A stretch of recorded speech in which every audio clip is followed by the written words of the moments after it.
सकाळी घरातून निघालो आणि आजचा दिवस मॅगीसाठी खूप खास होता. कारण आज होती तिची parent teacher meeting. Parent teacher meeting म्हटलं की मॅगीची एक्साइटमेंट काही वेगळीच असते.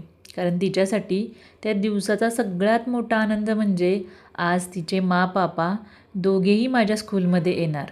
गाडीतून स्कूलला जाताना तिचा उत्साह अगदी दिसत होता. डोक्यात एकच विचार चालला होता, कधी एकदा स्कूलमध्ये पोहोचतोय आणि माझ्या पापाला सगळं स्कूल फिरून दाखवते.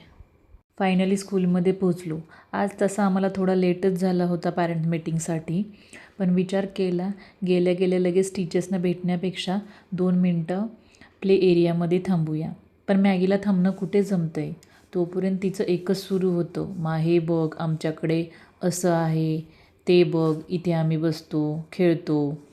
तिच्या स्कूलमधली प्रत्येक गोष्ट दाखवताना तिच्या चेहऱ्यावरचा आनंद बघण्यासारखा होता. तिला अक्षरशः काय दाखवू आणि काय नको असं झालं होतं. तिने तिच्या स्कूलमधली झाडे दाखवली, खेळणी दाखवली आणि मग फायनली तिच्या टीचर्सना भेटलो.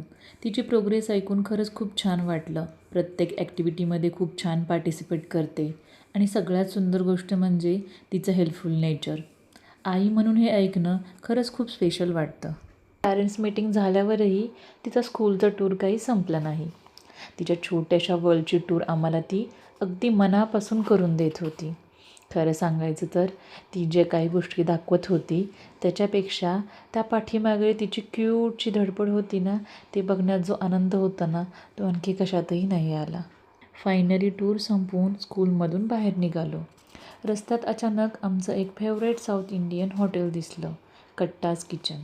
आणि मग काय, जीभ म्हणाली बस आज लंच इथेच करूया. इडली, सांबर, वडा, डोसा काहीही खायचं असेल तर आम्ही इथेच येतो. कारण कट्टाज किचन यांच्या पदार्थांची टेस्ट इतकी मस्त असते की एकदा खाल्लं की पुन्हा यावंसं वाटतं. मॅगी आणि तिच्या पप्पांनी नेहमीप्रमाणे डोसा ऑर्डर केला आणि माझ्यासाठी माझी favourite South Indian meal. Wow, एकाच प्लेटमध्ये किती सगळं असतं ना. एवढं सगळं बघून तर मला असं झालं होतं, कधी हे सगळं माझ्या पोटात जातं आहे, एवढी भूक लागली होती मला.